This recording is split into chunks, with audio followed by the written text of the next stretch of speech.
Hello. On Saturday, February 25th, 2023, I sat down on the New Age Sword and Sorcery YouTube channel for a live stream panel discussion of Sword and Soul, bringing in two friends of the podcast, Kirk A. Johnson and Milton Davis, as well as newcomer Sarah Macklin, all wonderful authors whose work will be featured in the new issues 1 and 2 of New Age Sword and Sorcery. As I speak, we're a few dollars away from hitting 90% funded, and I'm allowing myself some cautious optimism.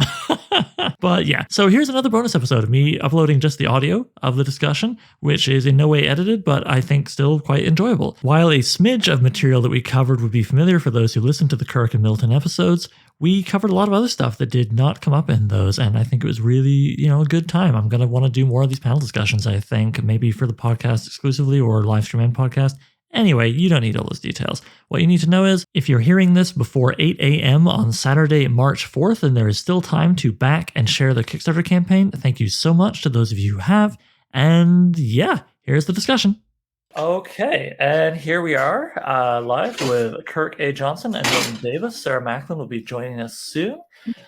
Yeah, hey, hello to anybody who's watching. I don't know if anybody's in yet, but we'll get started proper soon. Might as well begin on introductions while we're here.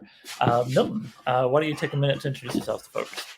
Okay, well, my name is Milton Davis. I am an author / publisher, owner of MV Media. I specialize in science fiction and fantasy based on African diaspora cultures and traditions. Been doing this thing for about 15 years now. Actually, 15 years as of May. And I've got 26 novels, 26 books that I've written. Not all of my novels, some of short story collections. And I've published, edited about 11 anthologies, soon to be 12. And although I spread myself around in different genres and stuff, I consider Sword and Soul / Sword and Sorcery to be my wheelhouse. That's what I love. That's what I love to do the most. God, man, you are hardworking. I've just edited one issue of one magazine, and I'm like, I can't imagine doing Milton knows how to get it in. Yeah. We call it a catalog right about now on you right now. Well, when your kids are grown and nobody wants anything to do with you, you got plenty of time. I know, man, because first my niece and nephew probably be taking my books from, why don't y'all buy one? Y'all got money. Just support the man and just buy it. Don't take my copies. Speaking of Kirk, would you mind introducing yourself to folks? I am Kirk A. Johnson, the man behind Farfield Press. As you see, nice little cards out. Oh yeah, I thought you were just checking. Like I am Kirk. Love this logo. Yeah, no, I was drinking last night. I was drinking last night, not this book. But yeah, that's the logo. I've been recently. Started writing about 2004, 2005. We're really seriously getting into writing. Mm-hmm. I'm also, as Milton, playing in the wheelhouse of Sword and Soul and Sword and Sorcery, as well though as cosmic horror. So I really enjoy cosmic horror and all those other subgenres of horror, except for gore punk. I don't know what that's about. I can't get into it. Gore punk is just not my thing. So I've been in a game. Just released my first book last year called The Obanax. Yeah, I got a copy here for those watching as well as listening. Obanax, Some of the Tales of Heroes and Horrors. And while I'm showing off people's books, I might as well show off if I remember correctly, Kirk, please correct me if I'm wrong, this was your first short fiction publication, was in the Sword and Soul Anthology, published by Milton Davis, featuring his own writing, of course, and that of Charles Saunders, amongst many other distinguished individuals. Awesome experience. And here we go, Sarah. Hey, Sarah. Hey, Sarah. Hey. No, good timing. We just got through Kirk saying hello. Milton's introduced himself. So if I can just throw you into the deep end as soon as you arrive, would you mind introducing yourselves to people who have joined us? Yourself. Why do I keep pluralizing that? Anyway, so Sarah.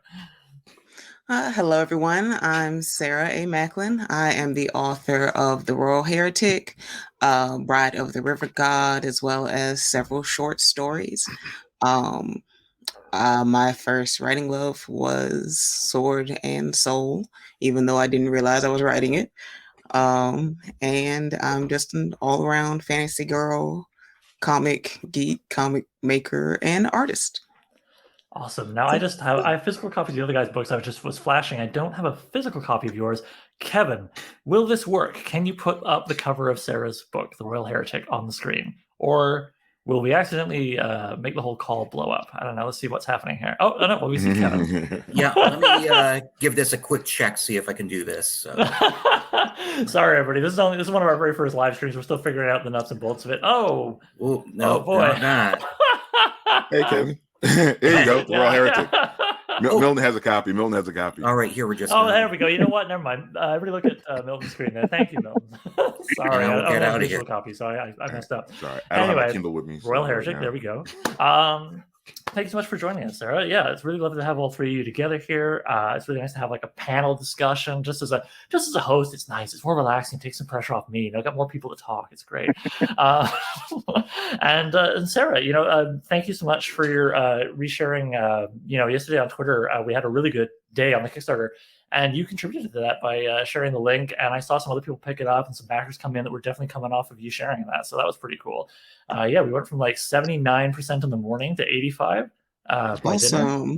Felt good, and we're at 86 as we record this, and as long as we don't get any cancellations, I think we'll hit 87 later today. So which I suppose I should mention just in case somebody's stumbling upon this thing for the first time. I'm Oliver. I'm Oliver Brackenbury, editor of New Edge, Sword and Sorcery, which I'll flash our issue 0 on the screen. A new magazine, which currently, as you can guess from what I was saying a second ago, is running a Kickstarter live now until 8 a.m. Saturday, March 4th, at which point I will relax and cheer or cry. We'll find out. But I think I'll be cheering. I'm feeling pretty good after yesterday. But yeah, we'll be doing that to fund 2 more issues, which will feature new original fiction by Kirk A. Johnson and Sarah Macklin, as well as what I assume, based on this track record, will be an excellent piece of nonfiction by Milton Davis, profiling the father of Sword and Soul, who his book I've got handy here is his most famous one, Charles Saunders, his book Amaro, which I think it's fair to say the whole panel here, myself included, strongly recommend people check out. Yes. Yep, absolutely. definitely. Absolutely. So, yeah. So I got a whole bunch of questions, but if you guys think of something you just want to riff, throw it out there. I won't mind. I think we'll start with you, Sarah, if it's okay. I'm going to go even a little broader than Sword and Soul and just say Sword and Sorcery in general. What qualities of it draw you as a reader and a writer? What pulled you in? You said with Sword and Sorcery in general? Yeah, just the whole thing. It can be Sword and Soul more specifically if you want, but I mean, just the whole last thing. Well, Sword and Sorcery is what I grew up reading. My first books were by Mercedes Lakey. So like a lot of the classic, one character is a magician, one character is a swords person is what my foundation was based on. And of course, with Mercedes Lakey, most of these characters were women. So it just came naturally that practically all of my duos were women. So, and then of course, being the obstinate child I was, of course, there's got to be a Black girl because I am going to play in these worlds. Yeah. I don't care what anybody thinks. So if there was someone who said, you can't do that, I was the child that said, okay, watch me. So so I just it came from a desire to play in these worlds. And the more I learned about African history, the more I wanted to create worlds that reflected my heritage. So even now I'm trying to think of one that would take place more in my home state of South Carolina, which is my people live near Charleston. So we have a lot of Gullah influences, and there's a lot of carryover culture from Africa that's still alive today. So that's just something I want to play with. That's awesome. Now, for those who aren't familiar with it, before we move on to the other two, what would the Gullah influences entail? The Gullah Geechee are a group of people that run from, I think, the bottom of North Carolina up until about the Savannah region of Georgia. So that whole coastal area, you'll find a lot of sea islands that were separated from the mainland coast and culture. So a lot of their native West African and Central African cultures were allowed to flourish and meld and become something entirely new. So just from me learning that, a lot of the words that I learned from relatives that still live down there were African layover words, but they're words that are just in my natural southern South Carolina vernacular. So like a lot of the dishes that you hear about from Charleston, like shrimp and grits and red rice and the red beans and rice and dishes like that, are adaptations of native West African and Central African foods. So it's an entirely separate culture that has thrived and unfortunately is a little bit endangered today because of, well, the southern version of gentrification. So hopefully more people will pick it up and embrace their roots so it can continue on. Well, I mean, I would be interested certainly to read a story that you would weave that into, and even for the specifics that you've described, but also broadly, I think food doesn't get covered a lot in Sword and Sorcery. You run into that more like epic high fantasy stuff, people aping hobbits, talking about food endlessly, or maybe more YA stuff, kind of like Redwall and those books, endless descriptions of feasts. But you don't often get much more than Conan ate a big leg of meat and then punched a guy and we move on. So getting some like specificity, some culture into the food, I think is a real cool angle. Kirk, what's your brief origin story with Sword and Sorcery? Now you and I talked on the podcast, but let's assume people watching now are not familiar with that recording. Well, it started. Let me see. As far as I can go far back as I remember, started with really the Sword and Sandal movies from back in the day, watching that on TV with my dad. Watching Hercules, Steve Reeves' Hercules, and pretty much that'd be my favorite genre at that point. And then I'm already like watching monster movies from back in the day, and then discovering Conan in Marvel Comics. Being the only kid in the neighborhood who didn't get X-Men or Spider-Man or any of those cats. I was the only one getting either Conan the Barbarian or Warlord with on DC Comics, and really just getting into that pre-industrial ancient world milieu that I really gravitated towards. I think it had a lot to do with the swords, to be honest with you. I collect them swords with watching those kind of movies with my dad and stuff, and really being fascinated with that, just the ancient world and history. Awesome. And like Sarah was saying, it's you don't see us in there. So when and these are comics I'm reading, so I'm always looking visually for the one black character in the story, and you never hardly ever see him in Sword and Sandal on TV. So when I discovered literature and started reading stuff and finding characters not specifically described, they're black to me then. And that's how I just kept going. How about you, Milton? What was your gateway drug for Sword and Sorcery at large? When I initially talk about it, I usually talk about the Conan comics with Marvel. I've always been a big history buff, love history and get nerd out on certain parts of history. But I was kind of an indirect comic book fan. I read some comic books, but my cousin and my best friend were like really deep into comics, and they were the one to introduce me to the Conan books because they knew I was like, that kind of thing. But when I started reading the novels, I kind of got a little disappointed with some of the descriptions I saw, because the novels, like Marvel kind of like softened some things, when they did the illustrations and stuff. And so you didn't get the real full Conan until you read the novels and stuff. And that kind of like, and kind of like Kirk and like Sarah, I'm like looking where I am. Although I can say that Robert E. Howard did incorporate some black people into his stories. It's just how he did it, which was, kind of like, made me feel a little uncomfortable. But then I just jumped down the rabbit hole. I read the Elric books. I read just about everything that was involved with, sword and sorcery. I got into all these different books and stuff like that, and still, looking to see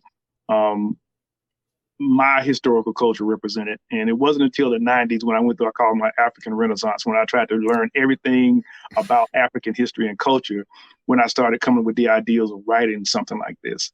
And played around with it for years until I finally sat down and started writing and stuff. But yeah, I like that historical aspect to it. I like learning about historical cultures and how people lived. And it's just fascinating to me. And to be able to take that and incorporate that into a fictional background is even more, because I want people to like history like I do. Yeah. And one of the best ways to do it, I found out, is through fiction. If I sat there and read dates to you all day, your eyes would glass over.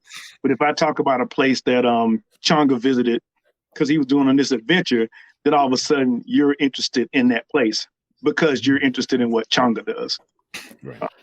I actually had a person that after I let out the first Changa Safari book, I had a guy from Australia get in contact with me, and he actually did research on East African Swahili cultures after he read Changa, because before he read Changa, he didn't even know that existed. And so that's the kind of thing that makes me smile, because now I'm exposing somebody to a part of history that they never really thought about or realized, and they're coming to it with interest because it relates to something that they care about. And yeah, exactly. They've got those memories of reading your characters and being like, okay, I can engage with this on a personal level. Now I want to go learn those dates, learn those events and kind of thing. Exactly. Yeah. And when I had a chance to meet Charles Saunders, that was a monumental moment. It was kind of made me angry too, because I was like, this guy had this stuff out all this time and I didn't even know anything about it. These books came out in the late 70s. That's around the same time I was getting into Robert E. Howard and the Elric books and different things like that, And so, but and to read Amaro and just see the way that he was doing everything that I wanted to see done. I even tell people sometimes, if I had read Amaro, I probably would have never written Sword and Soul, because I would have got what I was looking for. There's intimidated. No reason for me to do it now. It's right there, and it's doing better than I could ever do it, kind of thing. You can always use more. I mean, we were talking about this a little bit before we went live, and for those listening and watching who aren't familiar, Charles Saunders, he suffered essentially. I'm going to compress a lot of this down. There's more detail, but as I understand it, he really suffered from just some bad luck with publishing and promotion.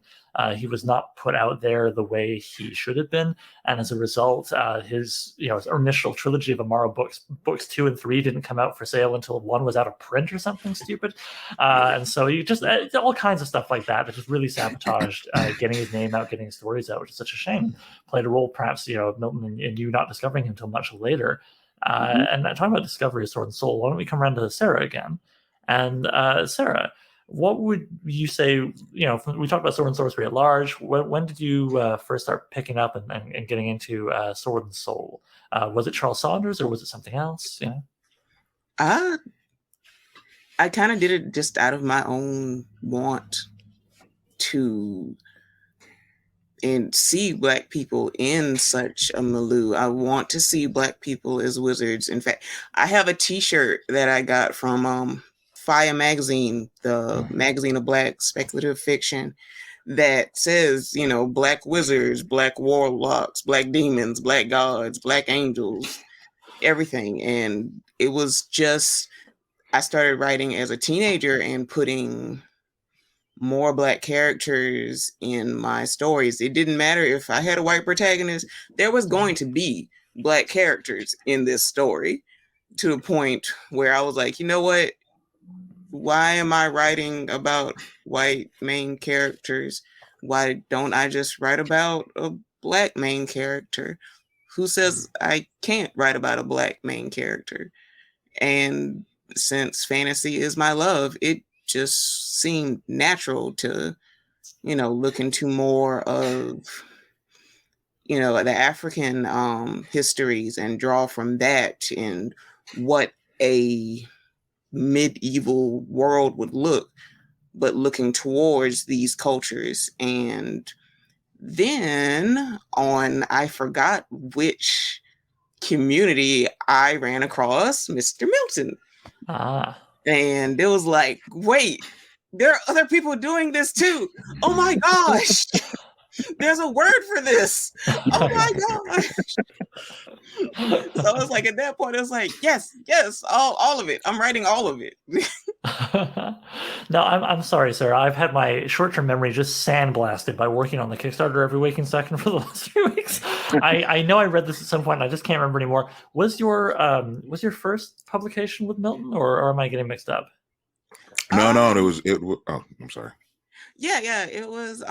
My first publication was my first short story, and my first novel was with Milton. Because Awesome. my first short story was marked in the Griots 2 anthology, and then The Royal Heretic was my debut novel. Yeah, fantastic. And I'm curious, in your journey towards going, you know what, I want to write, Black protagonists, goddammit. Was there a particular text? Like I say, what did you read Charles Saunders and Morrow and then go, I want to do this? Or did you maybe watch a movie and just like something, or was it more gradual? Was there not like a light switch moment, or more just a slide into it? It wasn't, because let's see. Well, my first characters I attempted to write in Sword and Sorcery was basically a self-insert of me and my best friend from 6th grade. Just, awesome. Rub the serial numbers off. Yeah. Because it was a white girl who was like 6 feet tall, and this little black girl who was, of course, the only black girl at school. And that was me in most of my classes. But it's like, as I developed that character into, her own character instead of just my playful self-insert, I started coming up with her family and then her village and then her culture. And it was like, I want to do more of this more than I want to do the black kid who's the only kid in this environment. So it's like, I'm like, why not? Yeah. It's like this, I'm more interested in writing this than what I've always read. Mm-hmm. So it's like, and then it's like, where are all the black protagonists? Where are all the black women with magic? So it's like, what's the quote? If you can't find a book you want to read, then you have to write it. Exactly. Yeah. So it came from my need to see the stories that I wanted to read. And if nobody else is going to write it, then gosh darn it, I'm going to write it. Said like a true writer. Yeah, no, awesome.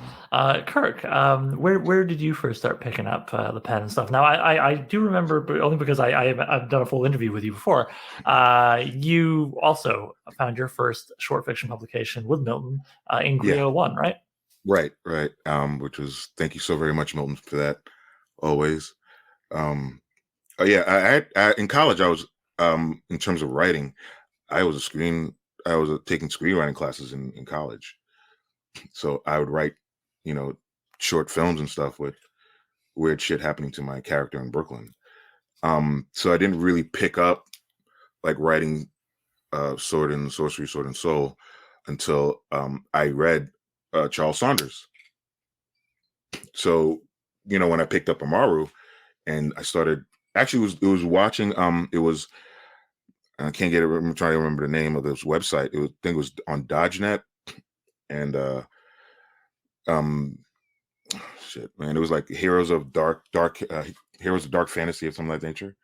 And the guy had a nice pages list of Sword and Sorcery heroes. So they had one that I already know. You already know Conan, and I already know Fafhrd and the Grey Mouser. Yeah. And then I saw like Amaru down there, and I was like, and I knew Kane. I was like, oh, Amaru, I never heard of that one. So when I clicked it and I saw this big page of this brother with a turban and a sword and everything, and I was like, holy shit, this is real. My bad, so I didn't mean to curse, but I mean, like that just blew me away, and I had to find out more what was going on. Doing the research, going in, and that's when I really started like picking up the pen and said, I can actually be a part of this. You know what I mean? Because I had that dry spell in high school. In high school, got a dry spell where it was partying, women, the teenage stuff. Yeah. Right. I just went in on the teenage life. But in college, I started just gathering more in terms of reading more, maybe, just thinking more, playing more with my imagination of other things that can be possible in my life than just sex, drugs, and rock and roll. Yeah. So, and because yeah. to what we were talking about earlier with like the publication issues and lack of decent promotion, Oh, I'm sorry. you didn't. Oh, Something turned on. oh, sorry, man. I can hear you fine. Can you hear me? Yeah. No. All right. I think audio came on. Hold on, Okay. Sorry, man. We had a hiccup there, I guess. But what I was going to say was okay. Amaro was out and around in the early 80s, but you didn't find him until the 2000s, right? Yeah. It's like in the 2000s, and I went on Amazon and bought, like, I want to say I bought the first book, read it, and then I bought the second one. I remember the second one also being for sale, so I got that as well.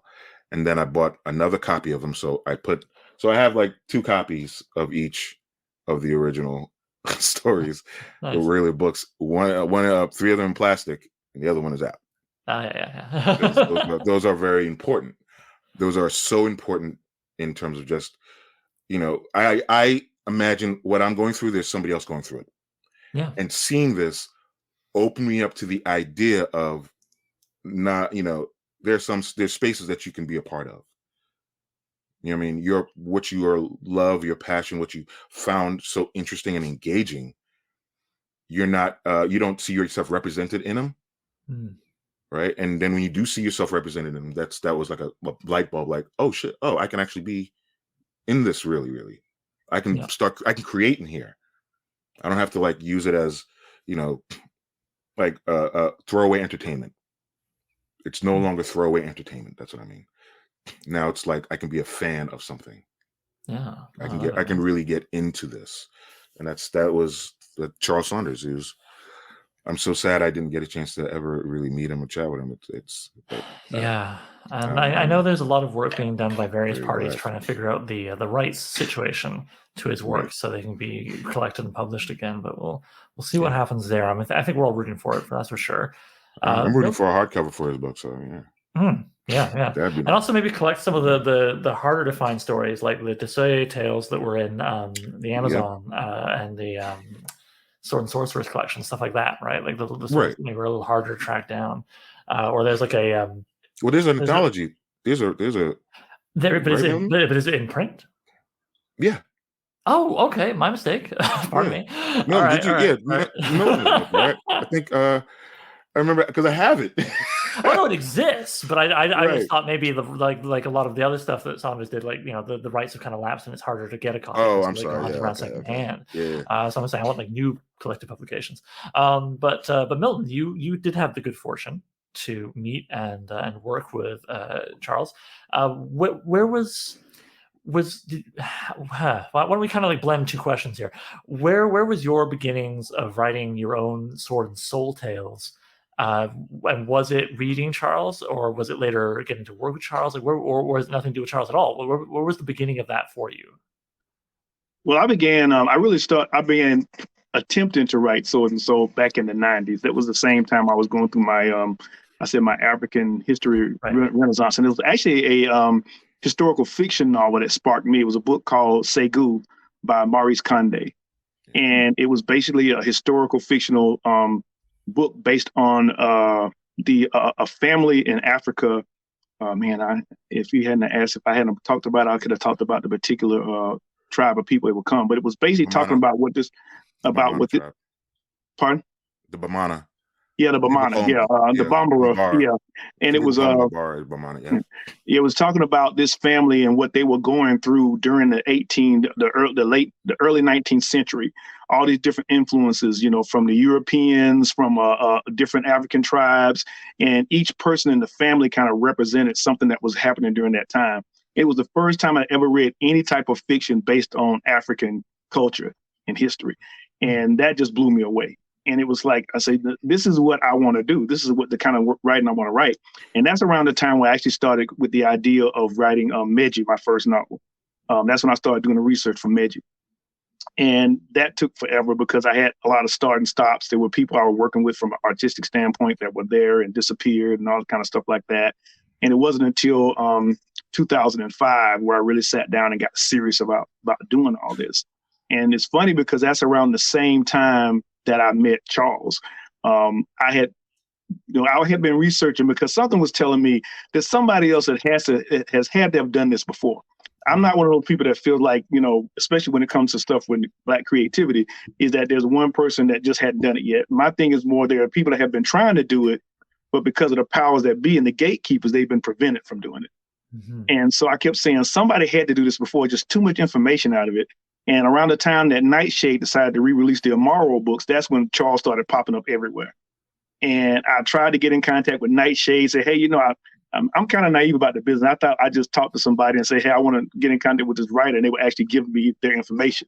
I thought it was that simple. Oh man, I wish it was that easy. Somebody was but of course, until I heard nothing from Nightshade. But then when Nightshade decided to drop the books, a friend of mine, that we call Urias, he announced in this forum I was in that he would be picking up the publishing of the Amaro books. And I was like, oh man, him and I were pretty good friends. I said, man, you actually know Charles Saunders? He's like, yeah, man. I said, well, can you get me in contact with him? And so, he talked to Charles and we exchanged a couple of emails. And at the time I was working on Meiji and I finally finished Meiji. So I asked him if he would take a look at it, expecting him to say no, but he said yes. And then he read it. And then I found out that he liked it. And so at that point, that's kind of how our relationship started. And it was from that relationship that most of all of my stories, novels from that time point came from. Griots was actually a result of a discussion that he and I had about other authors that were probably trying to do the same thing that we were doing, publish, African-based sword and sorcery stuff, but they weren't getting the opportunity. And that's why we created that anthology. That actually was my first anthology. And that's the anthology that Kirk was in. And we got people who had never written Sword and Soul and were giving it a shot, people who had written stories 20, 30 years ago and had tried to get them published but couldn't. And now here was a venue for them to do that. And we had a variety of stories, of main characters. But then the second anthology, we decided, hey, let's do one that focused on Black women as main characters, because at the time the only Black woman that had a sword that was in Sword and Sorcery was Desoye, and Charles had created that character as well for the Amazon anthology. He had been approached saying, "Look, can you create a character?" He said, "Look, yeah, I can." So that's what he created Desoye for, and that's when I had the chance to publish Sarah. And I read her story marked, and I said, "Man, this is great," and that's why it was the first story in the anthology because Sarah brought it. She came, and I was like, "This is what I'm talking about right here." And so everything that we did together was based on trying to expose more people to Sword and Soul. The Sword and Soul moniker was something that he came up with when he was in an interview one time. Somebody asked him to describe what he wrote, and he called it Sword and Soul. And I got a chance to publish some of his books that had been unpublished before. The short story collection, New Body Tales, that Kirk mentioned, that was another project that he always wanted to do that I had a chance to publish as well. And so that was actually helping him complete his legacy, which he wanted to do more. That's beautiful. One thing I've really enjoyed, I'm so early in my own journey as an editor, but one thing I've really enjoyed is the opportunity to treat creatives the way I myself, a writer, like to be treated. And then I just think about how next level that must have been, for I'm sure you also enjoyed that, but how next level it would be to turn around to someone who's inspired you, who's come before you, and treat them well and help them, as you say, complete their legacy. That's wonderful. The biggest challenge that you run into as a Black writer, and that we ran into with Sword and Sorcery, and that Charles ran into with Amaro, is that his stories were being published through a lot of small periodicals during the 70s. I have the opportunity to have a copy of some of those things. But for some odd reason, when somebody decided to publish them as novels, they had to change it. All of a sudden, now everybody was concerned about the audience. Now, the audience has been reading this stuff just like it is. Some of the earlier magazines has them Amaro with big afros and stuff like that. But for some odd reason, when we got to the novel level, all of a sudden we had to make it more palatable for a certain audience, and that's how Amaro got hurt. Instead of just taking the stories and publishing them as they were, describing it as they were, the publishers at the time felt like they needed to do something to kind of like, make the audience, more acceptable and more accepting of it and stuff. And I feel like that's what hurt him early on. There was another author a few years ago who came out with a story that was kind of African based. And he kind of tried to use Amaro as an example of that.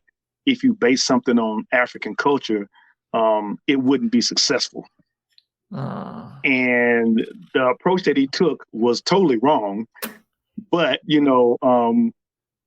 I didn't want to get into a debate about it. But at the same time, I could tell that, so you can't really base things that happen in publishing, the success or failure of something, because something wasn't good or because the audience didn't accept it. It was a lot of times it has something to approach, but that's a different subject. But another thing that I wanted to touch on was on when Sarah was talking about her journey, and she mentioned something that I think a lot of Black creatives go through, is that, you write and you create based on what you see. And it's interesting that sometimes us as Black creators, when we start to create something, we create stuff with a white main character, because that's what we're used to seeing. Yeah. I know a lot of Black artists did the same thing. I had one Black artist friend of mine that said when he decided to get into artwork, he had to learn how to draw Black people, because everything that he did was based on the white characters that he saw. And even my first story, the story that eventually became Changa Safari, started out as Changa not being the main character. Really? There was another main character, because I was basing it off this, I can't remember the name of the Conan story. It's the one Conan story where this boy and his dog are like fighting the pigs, and Conan just kind of shows up in the middle of the story. And I like the way the fact that in this story, Conan wasn't the main character. He was just like one of the secondary characters. And so I said, I want to write something like that. And so I started like that. And then all of a sudden I was like, wait a minute, why am I making this character, the character that looks like me, the secondary character? And so I said, let's switch this bad boy around. and that's the story that eventually became Changa Safari, just switching it around like that. But we have to go through that. Some of us have to go through that process, to where we have to kind of like evolve in this whole thing about representing ourselves in these subjects. And I like the fact now that since we've been doing it for so long, that we have a generation of young writers coming up and creators coming up that don't have to go through that process, because they've been seeing it the entire time, And so it's a natural flow for them to do it, as opposed to us having to take those extra steps to get where we were to be creative. That too must be very gratifying. Also, for people like me who had their memory kind of tweaked, I was like, "What Conan story was that?" It was Beyond the Black River. Yeah, that's it. That's the one. I remember that. That was probably my favorite Conan story. Because of the way it was told. Western feel to it, It does. Like on the frontier, the pics of big, all that kind of thing. And I love that dog too. I mean, any story with a good dog in it. All right. Well, we've been talking a lot about the broad strokes of all the reasons one would want to have stories rooted in secondary worlds or primary or our own, to do more with various forms of Black and African culture, not just Western or medieval. Why don't we get more specific? Sarah, let's start with you. Now, you talked a little bit about the Gullah thing. Maybe if you want to go deeper on that or talk about something else, but what would be just something fun that, in your research, or in your lived experience you want to bring into the writing that you think is particularly interesting, some cool historical facts, some neat cultural thing? What is a specific thing that you think is pretty neat that you have seen in Sword and Soul or want to bring into Sword and Soul? Ooh, that's a tough one. We can circle back if you want. Give you some time. Yeah, come back to me. All right. You think about that. Kirk, you're up. Nah, see that? When she said that, and I was like thinking, oh, that's a really, really hard one. And she was like, hey, come back to me. I was like, oh, no. Well, you know what? We can go to the history nerd. Kirk, we'll give you a breather too. Okay, we'll go around. We'll hit up. No. I know he's ready. No, I'll take it. Okay. You go first. So wait, tell me the question again. So yeah, this could be from the open acts. It could be from anything. But what is a particularly specific thing that you've come across either in someone else's work or some of your own research that's gone into your stuff, or maybe yet to go into your stuff, to do with African Black culture that you think is a particularly cool piece of like history or culture or both to weave into a sword and soul tale? Because we've been talking kind of broadly, right? So like, what's specific, like thing or element or group or people or what? Yeah. Two things. Food, music. Realizing how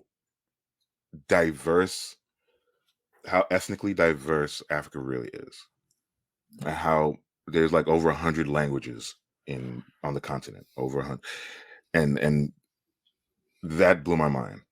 Just the dearth of languages really that they have that's on the continent is astounding. Some of them we don't even, some linguists can't even figure out yet. That's how, that and secret societies. Secret societies. I know if I remember correctly, I know the leopard society that they have in, I want to say, Nigeria and Ghana. And the rituals that they go through. I'm talking broad too. I mean, to be honest, my head is so full of them. There's so many different things about the continent. Yeah. But no, that's a great place. I mean, secret societies, how sword and sorcery is that? Yeah. Fun fact, Nubia has the most pyramids. Oh, nice. The most pyramids are in Nubia in Sudan. Those are as burial as tombs. They're the most, and you gotta come back to me, man. There's so many. I got so many jiggling in my head right about now. No, it's all good. I mean, like I said, the secret societies are great. That's something I would love to learn more about. I have a very surface level understanding of some research I did for something I didn't end up writing. But yeah, the Leopard Society. You're right. Yeah, Nigeria. Metallurgy. Yeah. After there's I don't want to say sub-Saharan. I hate that term, but I want to lower the Sahel and south of the Sahel, developing their own, developing iron smelting without having going through the step of learning how to use bronze. Oh, I didn't know that. So go from Stone Age straight into the Iron Age. And that's below the Sahel. It's south of the Sahel. So north, you have this, Egypt went through a Bronze Age, and Sudan. The Nok culture in Nigeria went through an Iron Age. So that's also cool. Yeah. Yeah, no, dude. And iron and iron by itself is not good for making weapons. No, you got to alloy it, right? Yeah, you gotta add charcoal. You gotta add a carbon to it, make it steel because it chips at the edges and stuff. So that was a cool part too. Oh wow! Oh, cheers. No, man, you got it. All right, I'll take you off the hot seat, Milton. Right. I know you're ready for this. Any number of things just from like one Changa book, I'm sure. But what would you what would you like to share? I think I'm with Kurt on the fact that just the diversity of the cultures in Africa was one of the things that I wanted to kind of highlight, which is what I did in my first book, Meji. I based each culture in Meji on a different culture in Africa. And I wanted to show that diversity in those cultures. And I brought cultures that in close proximity to each other that wouldn't have been like that on the African continent. Like the Sesu were based on the Zulu, and I had them connecting with cultures that were based on like West African cultures, like the Yoruba and different things like that. So being able to play with that was and it was fun to me. And again, exposing people to that. Right now, my biggest focus, which I've been teasing people with forever, is that I'm really into the kingdom of Makuria. Makuria developed in the region of Nubia. It was a Christian nation. Was the first, actually one of the first kingdoms to actually defeat the Islamic movement across North Africa. They did it twice and ended up developing what they call a peace treaty called a BAC, which was one of the longest peace treaties in the world, lasted for like 700 years. And just being able to write about that culture and bring some eyes on it. This is the same area that the Egyptians called Tasseti, and they were known the land of the bow. And one of the reasons that they were so formidable was because of their archers. The Arabs call them the eye smiters. because they would shoot people. They were known for shooting people in the eye. There's one story that the Arabs said that the Arabs would come out, and you know how warriors taunt each other, and the Makurians would taunt the Arabs and say, "Whether you want us to shoot you with this bow," and the Arab would be like, "Oh, in the elbow," and the guy would do it. So that's how good they were supposed to be, So and just being able to write, to be able to write about that culture and talk about it and bring some I said some knowledge and some eyes on it, because they even were trying to contact some of the Christian units during the Crusades and stuff, because they were basically isolated from all the rest of the culture, all the rest of Christian cultures and stuff like that. So to be able to write about them and bring some focus on there, with at the same time pull on that culture for some great fantasy backgrounds and stuff like that. Think about it. These were people who had become a Christian nation, but at the same time, when they were traveling in this area, they were passing through ancient Nubian cultures like Meroe and stuff like that. And they were seeing these pyramids that Kirk talks about. Yeah. So to talk about those cultures and how they developed and how they interact with each other to me, is a really cool background for writing like Sword and Soul and Sword and Sorcery. Yeah, it just seems like there's just so much to dig into, and it's relatively untouched compared to, hey, you ever heard of medieval France? Honestly, I could sit down and write a standard sword and sorcery story. I could write a medieval story because I've been taught that all my life. Oh. I could sit down and write kings and queens and courts and squires and knights, and I could just do that, because we've been exposed to that through our education system. But it's different when you're sitting down and you're writing a story from a African culture, or even if I was writing a story from a traditional Chinese culture or Japanese culture or East Indian culture, because now you're dealing with different cultures, and you have to do the research on it and find out about it. Yeah. And just by the details itself brings a freshness to the genre, because now you're dealing with the same thing. You're dealing with kings and queens and jealousies and stuff like that. But how people go about it is different, because now you're dealing with a different culture that has a different way to going about those things. Yeah, and I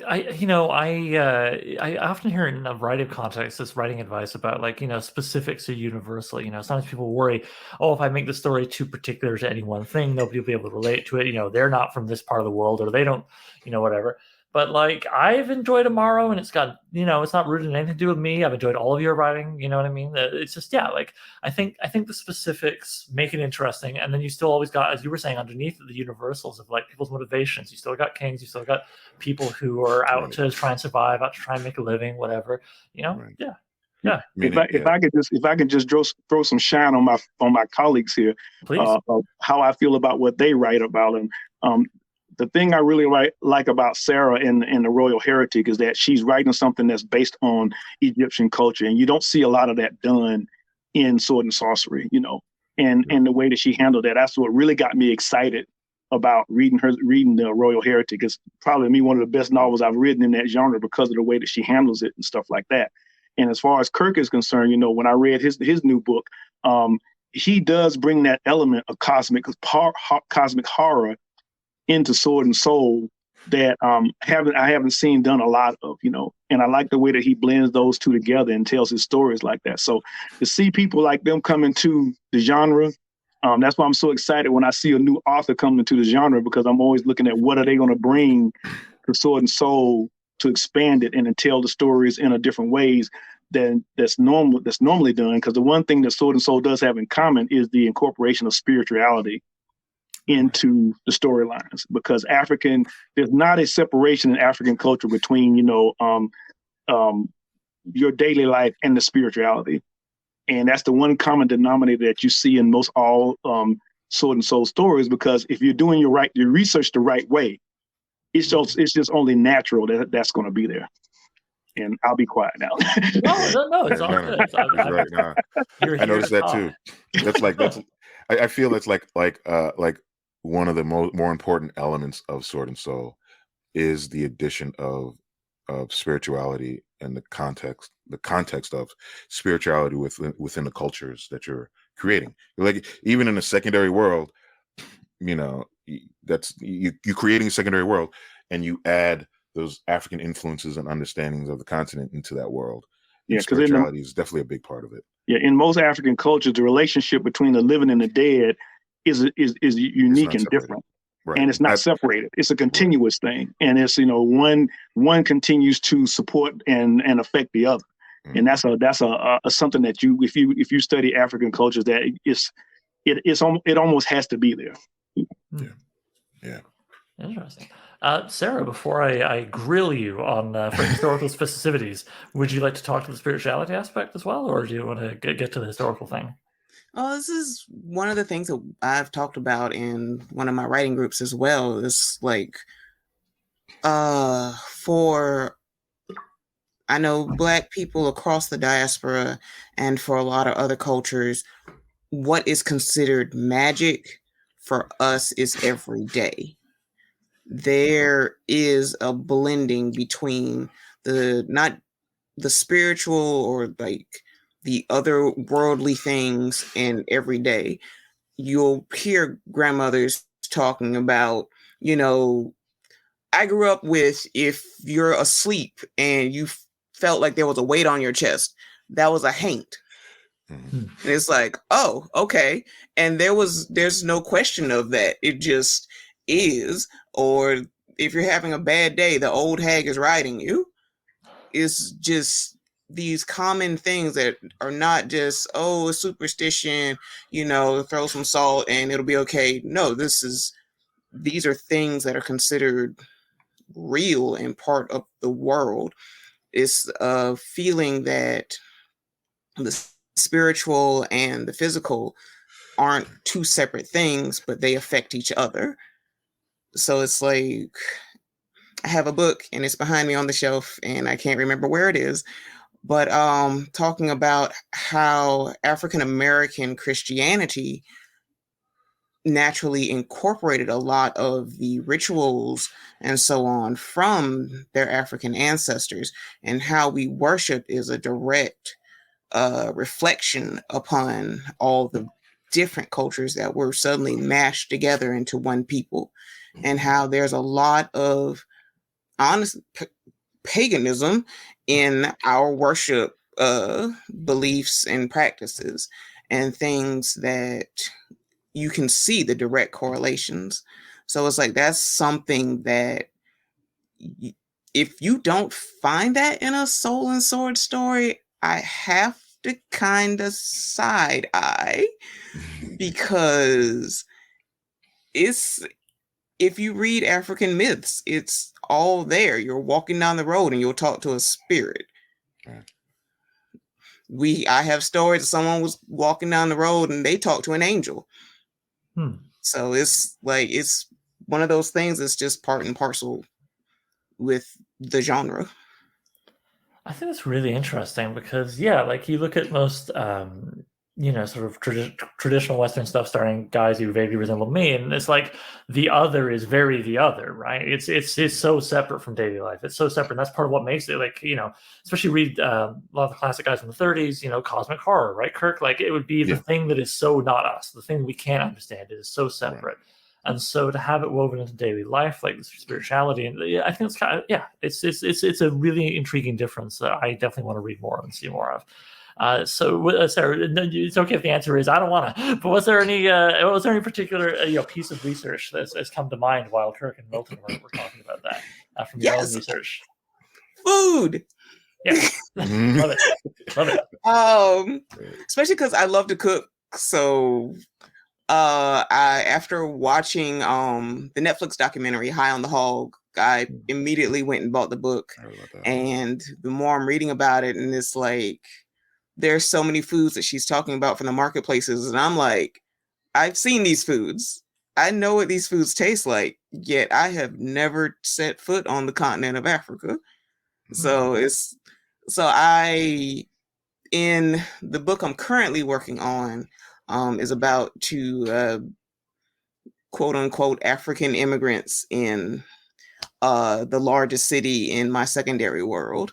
And one of the things I'm so enjoying is having a market scene and having one of the characters, this is his first home cooking he's had since his parents returned home.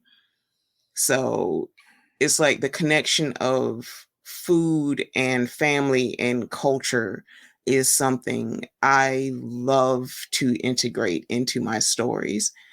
And besides food, architecture, because growing up, you would have thought that Africa was devoid of any cities until the Portuguese arrived.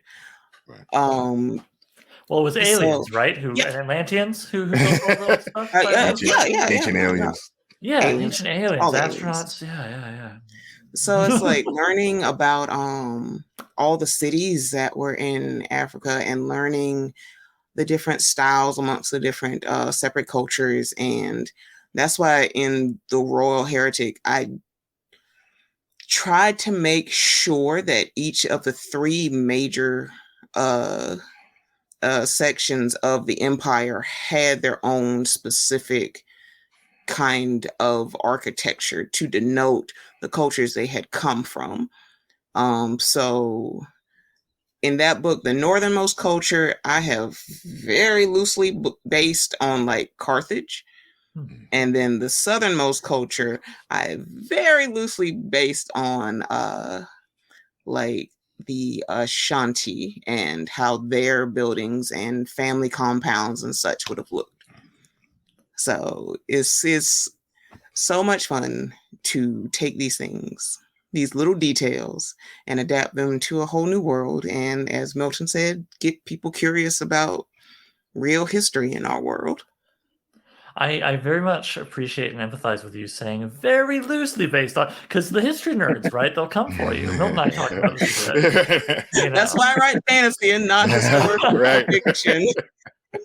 Yeah, no, and I mean that's very, very traditional sword and sorcery. I always think of an exchange between Fritz Leiber and Lovecraft back in the 30s, where Fritz Leiber was coming up with Lankmar, but at that point it wasn't going to be Lankmar; it was going to be Alexandria, right? And it was going to be it's in the real world. It eventually became the story Adept's Gambit, which is kind of known as the less not a good one. But the point is, Lovecraft said to him, "Hey man, no, don't do Alexandria, because the history nerds will come for you. Make it your own thing. Give yourself some wiggle room, and it's probably going to be more interesting that way anyway, right?" So it's a good thing to do. We're coming around on an hour now. We're just about getting to the close. So I guess what I'd like to do is just kind of quickly run around the three of you, because Saunders, rightly so, gets mentioned and discussed a lot in the context of Sword and Soul. But I'm wondering, and Kirk, I'll hit you up first, if that's okay, if there are other Sword and Soul authors or Sword and Soul adjacent that you would like to just bring to people's attention, whether they're contemporary or haven't written anything since the 70s, like whoever it is. Kirk, if I can go with you first. Yeah. Oh, well, off the top of my head, Milton Davis and Sarah Macklin, they're awesome. Please pick those guys up. I've heard of them, yeah. Check them out. No, check them out. You will not be sorry. It's so awesome to do that. If anybody else, I would and lately, there's actually maybe a couple of people, but they're not Sword and Soul per se. Well, maybe adjacent. Yeah, like the Jelly Clark, who I've known a couple of times.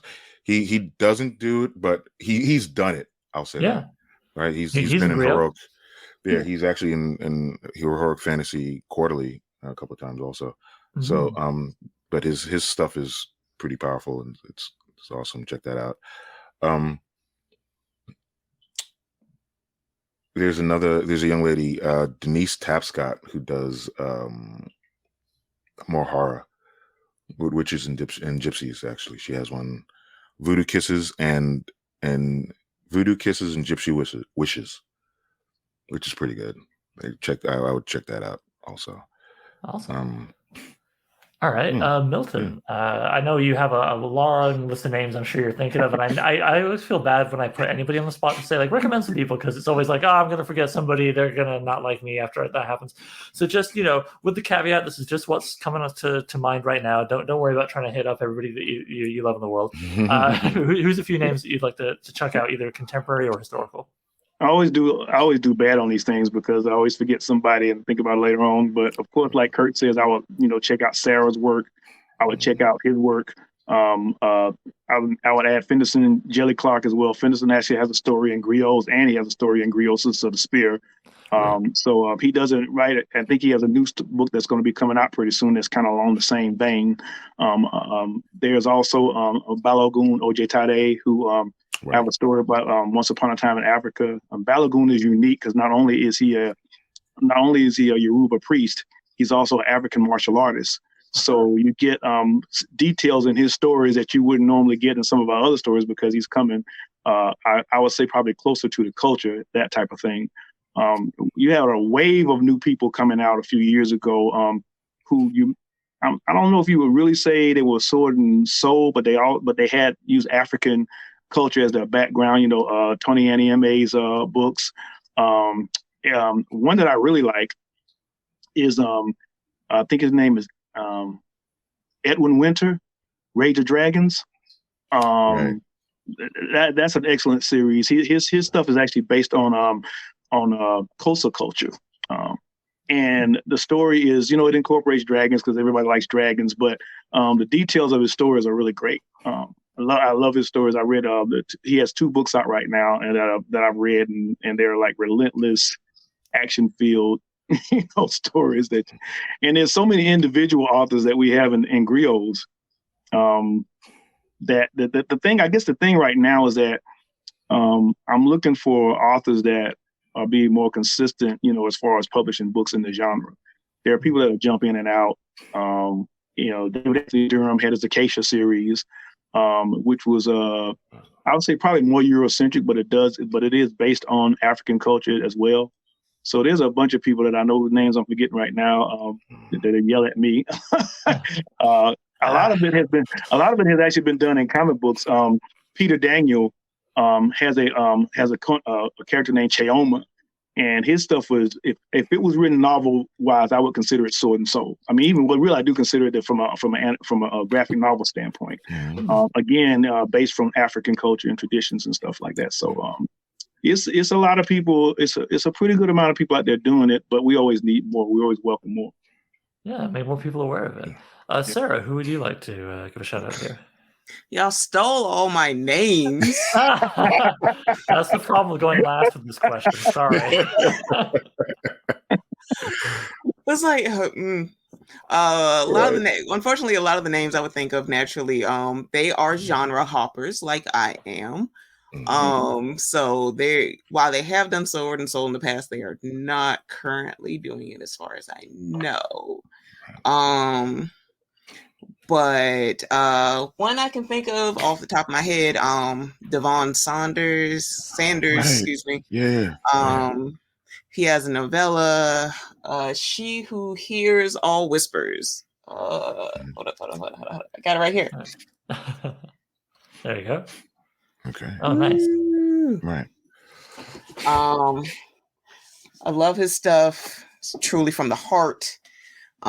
He knows how to hit you in the chest. P. Jelly Clark knows how to kick you in the chest.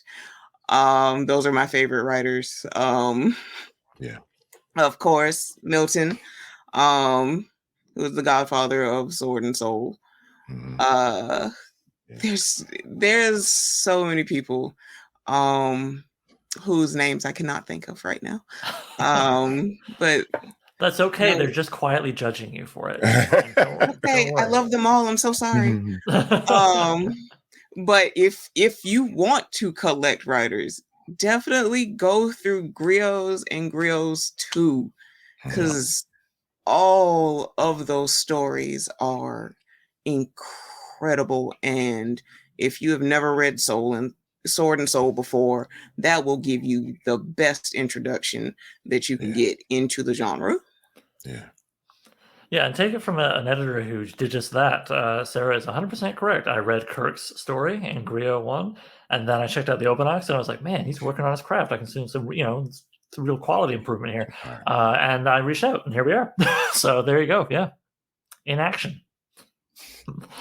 All right. Well, thank you all so much for giving me an hour of your time here. I don't want to take up too much more on your Saturdays, but it has been wonderful to get you together sort of in the room with me here. It's been real nice, Sarah, to meet you in quotation marks. I mean, we've been talking in email, but meet you, as before we get to work together. I'm gonna go out there. I'm gonna be comfortable enough to say we will get to work together. It will fun, positive thinking. Yes. We're 86% last I looked. Maybe it went up while we've been talking, because that's always great, right? When you go have a shower, you come back, and the Kickstarter goes up some more.